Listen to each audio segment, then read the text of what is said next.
Hello students, स्वागत है आपका पीसी ट्रिक्स बाय नितिन। आज की इस वीडियो में हमारा टॉपिक होने वाला है रिएक्शन बैलेंसिंग। कि जो रिएक्शन है उनको बैलेंस किया जाता है, कैसे किया जाता है, केमिकल रिएक्शन, केमिकल इक्वेशन, उनको बैलेंस हम कैसे करते हैं। अब इनके लिए आपको पता होना चाहिए कि किसी कंपाउंड की वैलेंसी क्या है, किसी एलिमेंट की वैलेंसी क्या है, किसी कंपाउंड को किस तरह लिखा जाता है। और ये सब मैं एक लास्ट वीडियो पढ़ा चुका हूँ, तो उस पर आप जा सकते हैं। इसी डिस्क्रिप्शन लिंक आपको डिस्क्रिप्शन में मिल जाएगी। तो देखो, सबसे पहले स्टार्ट करते हैं बिल्कुल स्टार्टिंग से कि रिएक्शन बैलेंसिंग की केमिकल इक्वेशन या केमिकल रिएक्शन क्या होती है। तो chemical equation, when any chemical change is represented in form of symbol and formula। जब कोई केमिकल चेंज को हम सिंबल और फॉर्मूले में रिप्रेजेंट करते हैं तो उस तरीके को, उस लिखने के ढंग को हम क्या कहते हैं, उसको हम कहते हैं केमिकल इक्वेशन। उस केमिकल इक्वेशन में सब दो चीजें होती हैं, एक तरफ रिएक्टेंट और एक तरफ प्रोडक्ट। रिएक्टेंट क्या होते हैं, जो जब दो या दो से ज्यादा कंपाउंड आपस में कंबाइन होते हैं और कंबाइन होने के बाद एक प्रोडक्ट बनाते हैं, कोई चीज बनाते हैं, तो कोई सब्सटेंस बनता है। तो जो आपस में कंबाइन होती हैं, जैसे रिएक्टेंट क्या है, the substance which react with each other to form new substance. जब दो या दो से ज्यादा सब्सटेंस आपस में रिएक्ट होते हैं और रिएक्ट होने के बाद वो एक नया सब्सटेंस बना दें, तो उनको क्या कहते हैं, उनको क्या कहते हैं, रिएक्टेंट कहते हैं। उसके बाद है product, the substance which formed as a result by combination of reactant। वह सब्सटेंस जो रिएक्टेंट के आपस में कंबाइन होने की वजह से बना है, उसको हम क्या कहते हैं, उसको हम कहते हैं प्रोडक्ट। तो देखो, ये तो एक तरीके से वैसे डेफिनेशन हो गई, और डेफिनेशन वगैरह जो है ये सिर्फ समझ में आनी चाहिए, इनको याद रखना भी इतना जरूरी नहीं है कि रटा जाए। मतलब समझो, मतलब समझ के करो। जैसे रिएक्टेंट क्या है, दो कंपाउंड जो आपस में कंबाइन हो रहे हैं, कंबाइन होने के बाद एक नया प्रोडक्ट बना रहे हैं, तो जो कंबाइन हो रहे हैं आपस में वो क्या हो गया आपका रिएक्टेंट, और जो कंबाइन होने के बाद बना है वो क्या हो गया, प्रोडक्ट हो गया। ठीक है, तो देखो क्या है, जैसे कि यहाँ पे आपको एग्जांपल के तौर पे दिख रहा है कि hydrogen and chlorine react together then they form hydrochloric acid HCl। यहाँ पे मैं आपको साथ साथ यहाँ स्टार्टिंग में ही दिखा दूंगा कि हमें ये बैलेंस कैसे करना है। तो देखो क्या है, यहाँ पे हाइड्रोजन हमारा रिएक्टेंट है, ये क्या है हमारे पास, ये रिएक्टेंट है, और ये क्या है हमारे पास, प्रोडक्ट है। तो इन दोनों के कंबाइन होने की वजह से ये एक नया प्रोडक्ट बना, जिसको हम क्या कह रहे हैं, प्रोडक्ट कह रहे हैं, मतलब हाइड्रोक्लोरिक एसिड। तो देखो ये है हाइड्रोजन गैस, ये क्या है, क्लोरीन है आपका, हाइड्रोजन ग्रुप में आता है, 17 ग्रुप में। तो ये दोनों जब कंबाइन हुए तो क्या बना हमारे पास, HCl। अब यहाँ पे जो हमारा मेन टॉपिक है रिएक्शन बैलेंसिंग, कि हमें रिएक्शन को बैलेंस करना है। बैलेंस करने का मतलब है कि इस एरो के इधर और उधर दोनों तरफ चीजें बराबर होनी चाहिए, ना एक भी कम ना एक भी ज्यादा, बिल्कुल इक्वेशन में बराबर होनी चाहिए। जैसे कि यहाँ पे हाइड्रोजन 2 है, यहाँ पे हाइड्रोजन 1 है, यहाँ पे 2 है क्लोरीन, यहाँ पे क्लोरीन 1 है, इसका मतलब ये बैलेंस नहीं है, तो रिएक्शन हमारे पास क्या है, गलत है। तो मैं क्या करूंगा, आगे लगा देंगे इसमें 2। ये क्या हो गया, 2 मोल हो गए हाइड्रोक्लोरिक एसिड के। कितने मोल हो गए, 2 मोल हो गए। अब इसमें क्या है, आपके पास 2 हाइड्रोजन भी हैं और 2 क्लोरीन भी हैं, तो रिएक्शन अब क्या है, बैलेंस है। क्या है, रिएक्शन बैलेंस है। दूसरी आपको एग्जांपल दिख रहा है यहाँ पे कि sodium react with water that form sodium hydroxide and bye releasing hydrogen gas. तो देखो यहाँ पे अगर मैं, जैसे कि अभी डिस्क्रिप्शन में मैंने आपसे कहा है कि ये सारी चीजें मैं लास्ट वीडियो में पढ़ा चुका हूँ। टॉपिक का नाम क्या है, हाउ टू कैलकुलेट वैलेंसी, वहाँ पे सारी चीजें हम डिस्कस कर चुके हैं, तो उनको जरूर पढ़ना। तो देखो ये है सोडियम, जब सोडियम वाटर के साथ रिएक्ट किया तो उसे क्या बना है, NaOH और हाइड्रोजन गैस। यहाँ वहाँ पे आपने, देखो मैं आपको बता रहा हूँ कि हाइड्रोजन गैस है, क्या है, गैस है, और गैस जो है अकेली एग्जिस्ट नहीं करेगी, स्टेबल नहीं है, तो इसलिए हम क्या करेंगे, H2। क्या हो गया, H2। अब मेरे को इधर देखना है हमें कि यहाँ पे मेरे पास Na कितना है, 1 है सर, यहाँ पे Na कितना है, 1 है, लेकिन मेरे पास H जो है रिएक्टेंट में 2 है और प्रोडक्ट मेरे पास कितने हैं, 2 और 1 3। तो मुझे क्या करना है, मैंने यहाँ पे आगे लगा दिया 2, तो हाइड्रोजन यहाँ पे हो जाते हैं 4 यहाँ हो जाते हैं, लेकिन यहाँ पे अभी 3 है, तो मैं सर क्या करता हूँ, मैं लगाता हूँ इसको आगे मैंने लगा दिया, तो यहाँ पे आपके 2 हाइड्रोजन हो गए और 2 हाइड्रोजन हो गए, टोटल हो गए 4। तो आपके हाइड्रोजन क्या हो गए, यहाँ से बैलेंस हो गए। सोडियम देखो आपके कितने हैं, यहाँ पे आपके पास सोडियम 2 हो गए, अब यहाँ लगाने से यहाँ पे कितना है, यहाँ पे 1 है, तो यहाँ आपने आगे लगा दिया, तो ये क्या हो गया, सोडियम भी क्या हो गया, बैलेंस हो गया आपका। अब देखते हैं ऑप्शन की बात करते हैं। ऑप्शन कितने हैं यहाँ पे, ऑप्शन यहाँ पे 2 और यहाँ पे ऑप्शन कितने हैं, 2। तो अब ये रिएक्शन क्या है, बैलेंस है। तो इन्हीं चीजों को हम यहाँ पे डिटेल में पढ़ने वाले हैं और ये पढ़ेंगे कि कौन कौन सी रिएक्शन होती है, जैसे कॉम्बिनेशन है, डिकम्पोजिशन है, सिंगल डिस्प्लेसमेंट है, डबल डिस्प्लेसमेंट है, एक्सोथर्मिक एंडोथर्मिक है, ये सारी रिएक्शंस हम पढ़ने वाले हैं। तो पहले अब हम पढ़ते हैं इसमें कि रिएक्शन बैलेंसिंग। देखो यहाँ पे आपको लैंग्वेज दिख रहा है, रिएक्शन लिख रखी है मैंने कि when barium chloride react with aluminium sulphate, when barium chloride react with aluminium sulphate then it form barium sulphate and aluminium chloride. तो यहाँ पे ये एक लैंग्वेज के तौर पे इसने कह दिया। देखो केमिस्ट्री में एक लैंग्वेज है, जैसे इंग्लिश एक लैंग्वेज है, ऐसे ही केमिस्ट्री में भी एक लैंग्वेज है जिसको क्या है हम समझते हैं और इस्तेमाल करते हैं चीजों में। देखो क्या है कि बेरियम क्लोराइड, बेरियम क्या हो गया आपका Ba, क्लोराइड क्या हो गया Cl, सिर्फ Cl लिख रहा हूं मैं, कैसे बैलेंस करना है वो भी बताने वाला हूं। React with plus aluminium sulphate, aluminium हो गया क्या आपका Al और सल्फेट क्या होता है आपका SO4, then they form, arrow लगा हो गया, then they form after reaction they form barium sulphate, barium आपका Ba और सल्फेट हो गया आपका SO4 प्लस में, और उसके साथ साथ क्या बना रहा है ये एल्यूमिनियम क्लोराइड Al और क्लोराइड क्या लिख दिया Cl, ठीक है। अब यहाँ पे मुझे इस रिएक्शन को बैलेंस करना है, लेकिन इस रिएक्शन को बैलेंस करने से पहले हमें ये पता होना चाहिए कि जो कंपाउंड हमने नाम को पढ़ने के बाद ये लिखे हैं कि ये सही है या नहीं है, ये स्टेबल है या नहीं है, ये एग्जिस्ट करते हैं या नहीं है। और उसके लिए आपको किसकी पड़ेगी, सिर्फ और सिर्फ वैलेंसी, सिर्फ और सिर्फ वैलेंसी। तो देखो क्या है Ba की वैलेंसी क्या होती है, Ba की वैलेंसी होती है +2, क्या होती है +2, और क्लोरीन क्या होती है -1 होती है। जब आप इन दोनों की वैलेंसी एक्सचेंज करोगे तो क्या होगा, Ba के सेम कितना आया, 1 आया, तो आप इसको सिर्फ Ba लिखा 1 आया। Cl के सेम कितना आया, 2 आया, तो उसको आप क्या कर दोगे BaCl2।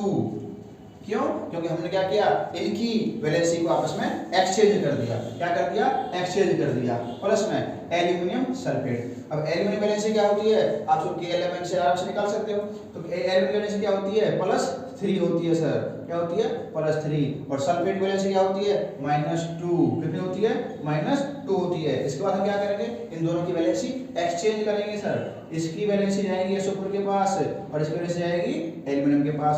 जब ऐसा होगा तो आपके पास यहाँ पर एल्यूमिनियम कितना हो गया 2 और सल्फेट कितना हो गया आपके पास 3, तो इसको मैं ऐसे लिखूंगा, ब्रैकेट बंद करेंगे और इसके बाद लिख दिया मैंने यहाँ पे 3, तो Al2SO4 की 3। उसके बाद बेरियम की वैलेंसी क्या होती है +2, अभी आपने देखा है यहाँ पे पीछे। सल्फेट की वैलेंसी क्या होती है -2, ये रहा, तो +2 और -2 दोनों बराबर हैं और प्लस माइनस में है, दोनों बराबर हैं, तो क्या है ये कैंसिल भी हो जाएंगे, तो सिर्फ क्या बचेगा BaSO4। इसके बाद क्या है एल्यूमिनियम क्लोराइड, एल्यूमिनियम की वैलेंसी होती है +3, क्लोराइड की होती है -1। एक्सचेंज करोगे आप दोबारा से तो क्या होगा, एल्यूमिनियम के सेम क्या आएगा सर, एल्यूमिनियम सेम आएगा 3, सॉरी एल्यूमिनियम के सेम आएगा 1 और क्लोरीन के सेम आएगा 3, तो क्या हो जाएगा ये AlCl3। तो अब ये कंपाउंड है सारे सारे ठीक हैं। अब हमें देखना है कि ये बैलेंस है या नहीं है। देखो क्या है, देखो जो भी हम मेथड पढ़ते हैं रिएक्शन बैलेंस करने के लिए, उसमें होता है पहले हाइड्रोजन बैलेंस ग्रुप अप्रोक्सीमेशन करते हैं, फिर मेटल नॉन मेटल, फिर दोबारा मेटल देखेंगे नॉन मेटल देखेंगे, तब उन तरीके से हमें क्या है बैलेंस करना होता है। तो मैं यहाँ पे क्या बता रहा हूँ आपको, पहले हमें देखना है कंपाउंड जो है उसको एग्जिस्ट करता है नहीं करता। अब यहाँ पे देखेंगे, तो यहाँ पे हाइड्रोजन नहीं है, ऑक्सीजन तो है, हाइड्रोजन तो नहीं है यहाँ पे, तो देखो हम कैसे बैलेंस करेंगे। यहाँ पे अगर बेरियम कितना है 1 है, यहाँ पे बेरियम कितना है 1 है, इसका मतलब कि हमारा जो बेरियम है वो क्या है बैलेंस है। अब देखो यहाँ पे क्लोरीन कितने हैं 2, यहाँ पे क्लोरीन कितने हैं सर 3 है, तो ये तो गड़बड़ी हो गई, यहाँ पे 2 है वहाँ पे 3 है। तो मैंने क्या किया, मैं यहाँ पे करता हूँ इसको, मैंने इधर लगा दिया आपका 3, कितना हो गया 3 हो गया। अब 3 करने के बाद यहाँ पे आपके Ba 3 हो गए, यहाँ पे कितने हैं सर आपके Ba, यहाँ पे Ba 1 है, तो इसका आगे मैंने 3 लगा दिया, तो 3 Ba हो गए, ये तो फिर बैलेंस हो गया। Cl कितने हो गए सर यहाँ पे 3, Cl2 है 2, अब 2 की मल्टीप्लाई आप 3 में करोगे कितना हो गया Cl यहाँ पे 6, और यहाँ पे Cl आपके पास कितने हैं सिर्फ 3 हैं, तो आगे आप क्या लगा दिए 2, तो Cl भी कितने हो गए आपके पास अब यहाँ पे 6, ठीक है, तो आपके Ba बैलेंस हो गया और Cl क्या हो गया, बैलेंस हो गया। उसके बाद यहाँ पे एलिमेंट कितने हैं सर, मेरे पास 2 हैं। यहाँ पे मेरे पास एलिमेंट कितने हैं सर, 2 हैं, तो एल्यूमिनियम भी क्या हो गया आपका, बैलेंस हो गया। उसके बाद सल्फेट आपके पास कितने हैं, यहाँ पे 3 है, SO4 3 बार है, यहाँ पे भी SO4 कितनी बार है, 3 बार है, तो ये रिएक्शन में क्या है, बैलेंस है। तो देखो सिंपल सा तरीका है, पहले आपको कंपाउंड लिखना है जो जो शब्द में आ रहा है, उसके बाद ये देखना है कि ये कंपाउंड एग्जिस्ट कैसे करेगा। एग्जिस्ट करने के लिए क्या पता होना चाहिए, वैलेंसी, और वैलेंसी निकालने का सिंपल से तरीके हैं, आपको पहले पढ़ा चुका हूं, तो आप इन्हें आसानी से इस तरह कर सकते हो। दूसरा एग्जांपल है आपके सामने कि व्हेन सिल्वर क्लोराइड डिकम्पोज मतलब टूटता है, then it forms silver metal and chlorine. तो सिल्वर क्या हो गया आपका Ag, क्लोराइड क्या हो गया आपका Cl। उसके बाद इट डिकम्पोज इसमें सिल्वर मेटल में Ag और इसमें क्लोरीन में मैंने लिख दिया Cl। अब यहाँ पे अगर आपको पता हो कि नहीं पता हो तो भी ध्यान रखना कि अगर आपकी कोई गैस है, गैस कौन सी, जैसे कि आपका हो गया हाइड्रोजन हो गया, ऑक्सीजन हो गया, ये नाइट्रोजन हो गया, ये सिंगल एग्जिस्ट नहीं करेंगी, इनको आपको कैसे लिखना पड़ेगा, H2O2 Na2, इस तरह आपको इनको लिखना पड़ेगा। उसी तरह आपके पास जो हेलोजन ग्रुप है, कौन सा ग्रुप है, हेलोजन ग्रुप जो है 17वां ग्रुप जो आपके पास है, जिसमें एलिमेंट है ये फ्लोरीन, क्लोरीन, ब्रोमीन और आयोडीन, ये क्या है, इनकी वैल्यू होती है -1 और ये भी अकेले एग्जिस्ट नहीं करेंगे। इनको आप कैसे लिखोगे, Br2, ब्रोमीन को Br2, क्लोरीन को Cl2 ऐसे लिखोगे, तो Cl अकेला है, इसको यहाँ पे कर दो पहले Cl2। अब ये बात अगर हमें याद है कि क्लोरीन अकेला नहीं आएगा तो पहले कर दिया मैंने Cl2। अब मेरे को देखना है, इसको बैलेंस करना है सर, सिल्वर तो मेटल है, एग्जिस्ट कर सकता है, तो देखो क्या है, यहाँ पे क्लोरीन 2 है, यहाँ पे क्लोरीन भी 1 है, तो मैंने आगे लगा दिया 2।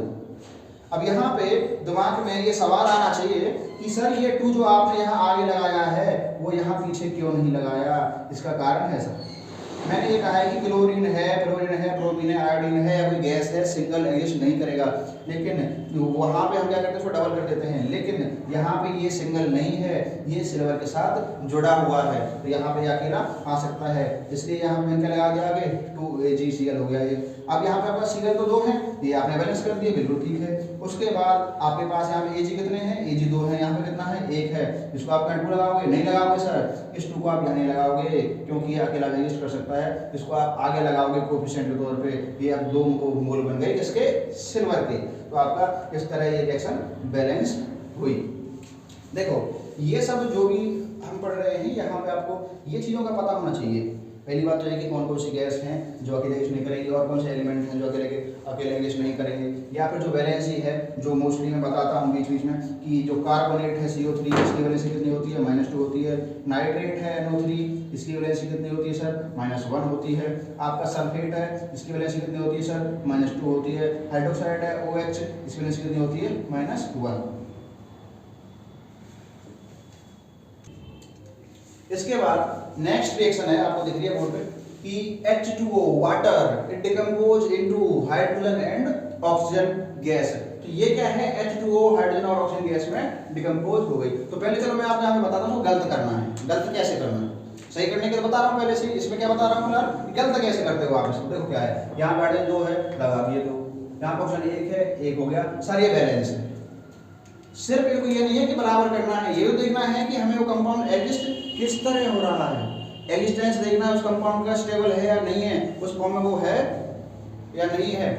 तो देखो क्या है, अब यहाँ पे ये है कि हाइड्रोजन जो है गैस है, मैंने आपको अभी बताया है, और हाइड्रोजन गैस अकेला एग्जिस्ट नहीं करेगा, ऑक्सीजन गैस अकेला एग्जिस्ट नहीं करेगा। तो आप यहाँ पे सिंपली क्या करोगे, इसको H2O2 हो गया। अब ये कंपाउंड आपका ठीक है। अब यहाँ पे देखिए आपके पास हाइड्रोजन कितने हैं, 2, यहाँ पे हाइड्रोजन कितने हैं, 2, तो आप लोग का हाइड्रोजन क्या हो गया, बैलेंस है। ऑक्सीजन देखो यहाँ पे कितना है, 1, यहाँ पे कितने हैं, 2, तो यहाँ पे हमें क्या करना है, बैलेंस करना है। तो वो क्या लगाऊंगा, यहाँ पे, यहीं पे लगाऊंगा ना, नहीं यहाँ पे नहीं लगेगा, क्यों, क्योंकि इस बार ये ऑक्सीजन अकेला नहीं है, ये हाइड्रोजन के साथ जुड़ा हुआ है, तो इसको मैं तो ये अकेला तो नहीं है, तो इसमें 2 लगाने का तो है नहीं, तो इसको बैलेंस करने के लिए मैं 2 कहाँ लगाऊंगा, यहाँ पे। तो आपके पास यहाँ पे ऑक्सीजन कितने हो गए, 2, और यहाँ ऑक्सीजन कितने हैं, 2। लेकिन ऐसा करने से आपके पास हाइड्रोजन कितने हो गए सर, यहाँ पे हाइड्रोजन हो गया आपके पास 4, यहाँ पे कितने हैं, 2, तो इनको 4 के लिए क्या करूंगा, आगे लगा दिया मैंने 2। तो ये क्या हो गया आपका कि आपके 2H2 equal to 2H2 plus में O2। कि आपके दो मोल जब वाटर टूटा उसने 2 मोल हाइड्रोजन गैस और 1 मोल क्या बनाया, ऑक्सीजन गैस रिलीज करी। ठीक है, उसके बाद है यहाँ पे कि when nitrogen react with hydrogen gas that form ammonia. तो नाइट्रोजन क्या लिख दिया आपने N, इस रिएक्ट विद हाइड्रोजन गैस लिख दिया H, क्या बना रहा है अमोनिया। तो इसको आप मेरे साथ साथ सही करिए। अमोनिया का फॉर्मूला क्या होता है NH3। अब देखिए सर यहाँ नाइट्रोजन और हाइड्रोजन गैस है, अकेले एग्जिस्ट नहीं करेंगे। आपने क्या किया यहाँ पे इसको 2 कर दिया, H को क्या किया 2 कर दिया। अब ये कंपाउंड ठीक है। अब ठीक करने के बाद हमें इनको क्या करना है, बैलेंस करना है। तो देखो यहाँ पे नाइट्रोजन 2 है, यहाँ पे 1 है, सीधा आगे यहाँ 2 लगा दो, सब बराबर। तो नाइट्रोजन आपको क्या हो गया, बैलेंस हो गया। लेकिन आपके यहाँ 2 लगाने से गड़बड़ी हो गई सर, गड़बड़ी हो गई कि यहाँ पे हाइड्रोजन आपके पास पहले से 3 थे, आपने 2 और से और मल्टीप्लाई करके कितने हो गए हाइड्रोजन, यहाँ पे आपके 6, यहाँ पे कितने हैं 2, आगे यहाँ मल्टीप्लाई कर दो आप 3 से, तो क्या हो गया 3 2 जा 6। यहाँ भी कितने हैं हाइड्रोजन 6, यहाँ कितने हैं 6। अब रिएक्शन क्या है, बैलेंस। उसके बाद एक और है कि when carbon react with hydrogen gas, when carbon react with hydrogen gas then it form methane. और मीथेन का फॉर्मूला क्या होता है सर CH4। तो देखो यहाँ पे क्या है, अब कार्बन जो है बताओ क्या गैस है, नहीं गैस तो नहीं है कार्बन, तो ये तो अकेला कर सकता है, इसको छोड़ो। हाइड्रोजन क्या है, गैस है, इसको कर दो आप 2। आपने हाइड्रोजन 2 कर दिया, कंपाउंड आपके ठीक है, मतलब ठीक है। तो देखो यहाँ पे CH कितने हैं 4 हैं, यहाँ पे कितने हैं 2 हैं। सीधे सीधा करना क्या है, सोच कर रहे हो, यहाँ पे आगे लगा दो 2, कितना हो गया 2 2 जा 4 हाइड्रोजन, यहाँ पे हाइड्रोजन कितने हैं 4 हैं, और यहाँ पे आपका कार्बन कितना है 1 है। तो रिएक्शन क्या है, बैलेंस है। अब हम पढ़ेंगे इसके ये टाइप्स ऑफ रिएक्शन। देखो टाइप ऑफ रिएक्शन बहुत सारे हैं। ये जो चीजें हैं क्लास 9 से स्टार्ट है, क्लास 9 में है आपकी, और इसके बाद जिसको ये रिएक्शन बैलेंस करने आते हैं उसको प्लस 10th क्लास के फर्स्ट जो 3rd चैप्टर है, मतलब फर्स्ट सेकंड थर्ड जो 3 चैप्टर है वो आसानी से कर लेते हैं, वरना तो फिर बच्चे ने रटते हैं और रटने का कोई फायदा नहीं होता है, उन्हें भूल जाते हैं। तो इसलिए ये करने बहुत जरूरी है। ये 9th 10th +1 +2 उसके आगे आप जितना ही पढ़ रहे हो, साइंस साइड से हो या किसी से हो, तो आपको ये जरूरत जरूर पड़ती है। देखो सबसे पहले क्या है यहाँ पे कॉम्बिनेशन रिएक्शन। कॉम्बिनेशन मतलब कंबाइन, मतलब से समझो यहाँ पे क्या है कॉम्बिनेशन रिएक्शन। तो कॉम्बिनेशन मतलब कंबाइन होना, कि जब 2 या 2 से ज्यादा रिएक्टेंट आपस में कंबाइन होते हैं तो सिंगल प्रोडक्ट बनाते हैं, तो उस रिएक्शन को क्या कहते हैं, combination reaction. The reaction in which 2 और more reactant combine with each other to form single product are known as combination reaction. जैसे कि यहाँ पे आपको दिखेगा, सिंपली अगर मैं बात करता हूँ तो देखो सिंपल सा एग्जांपल लिखा है आपको, जैसे कि H2 प्लस में O2 अभी लिखा आपने, ये क्या बन गया आपका 2H2O, क्या बन गया 2H2O। इसमें क्या आपके हुआ आपका 2, मतलब हाइड्रोजन और ऑक्सीजन 2 या 2 से ज्यादा कंपाउंड ये क्या है आपस में कंबाइन हुए, उन्होंने क्या बनाया, एक सिंगल प्रोडक्ट बनाया, मतलब क्या बनाया वाटर। वैसे यहाँ पे 2 मोल है लेकिन है क्या एक सिंगल प्रोडक्ट है। तो 2 या 2 से ज्यादा जब रिएक्टेंट आपस में कंबाइन होके एक सिंगल प्रोडक्ट बनाते हैं तो उसको हम क्या कहते हैं, उसको हम कहते हैं कॉम्बिनेशन रिएक्शन। या फिर आप उस एग्जांपल कह सकते हो कि when calcium oxide react with carbon dioxide then it form calcium carbonate, then it form calcium carbonate। तो ये क्या हो गया कि when calcium oxide और carbon dioxide react with then they form calcium carbonate। तो यहाँ पे भी क्या है, 2 हैं जो रिएक्टेंट आपस में कंबाइन हुए और उन्होंने क्या बनाया, एक सिंगल प्रोडक्ट बनाया। तो ये आपका क्या हो गया कॉम्बिनेशन रिएक्शन। दूसरा है आपका इसमें डिकम्पोजिशन रिएक्शन। कंबाइन का मतलब जुड़ना है, डिकम्पोजिशन मतलब क्या है टूटना है।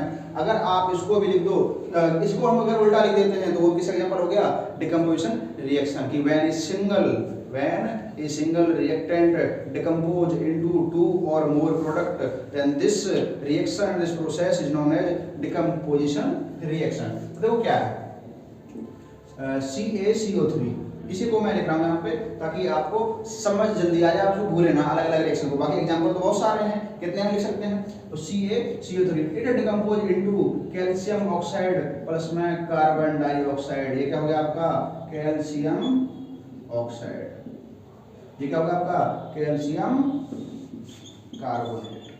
तो यहाँ पे आपका क्या हुआ, ये सिंगल जो रिएक्टेंट है वो 2 और प्रोडक्ट में टूट गया, तो डिकम्पोज हुआ है, तो इसको हम क्या कहेंगे, डिकम्पोजिशन रिएक्शन।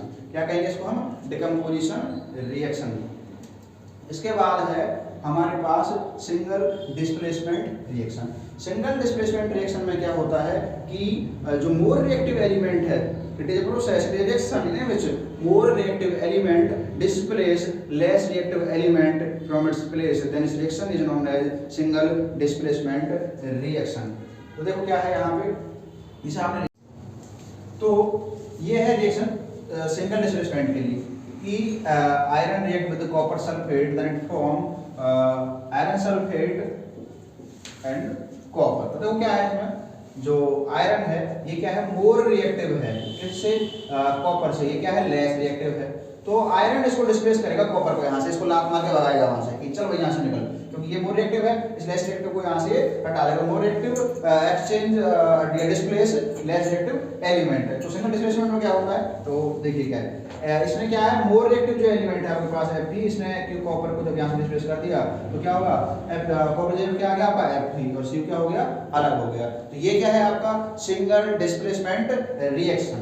इसके बाद हम बात करते हैं double displacement reaction. The reaction in which two compound react by exchanging of ion to form new compound, कि दो कंपाउंड आपस में अपने आयन क्या कर रहे हैं, एक्सचेंज कर रहे हैं, वो अपना आयन अंदर दे रहा है, अपना आयन अंदर फेंक रहा है, उन दोनों के आयन एक्सचेंज करने की वजह से जो नया कंपाउंड बन रहा है, तो इस प्रोसेस को, इस रिएक्शन को हम क्या कहते हैं, double displacement reaction. Double displacement reaction. तो देखो क्या है एग्जांपल तौर पे, इवन सोडियम सल्फेट, ये क्या है आपका, sodium sulphate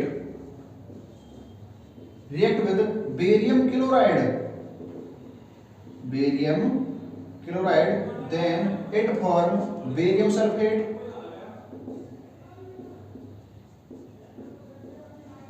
and sodium chloride।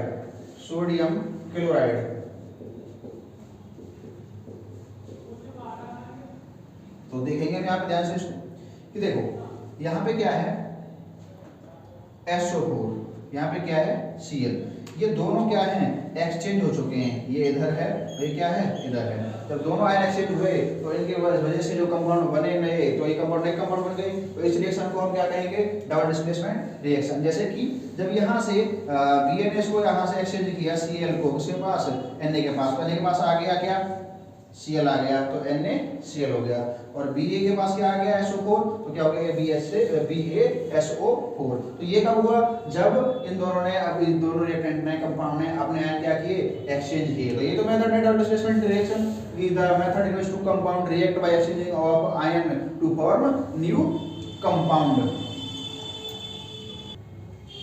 तो इसके बाद है ऑक्सीडेशन रिएक्शन।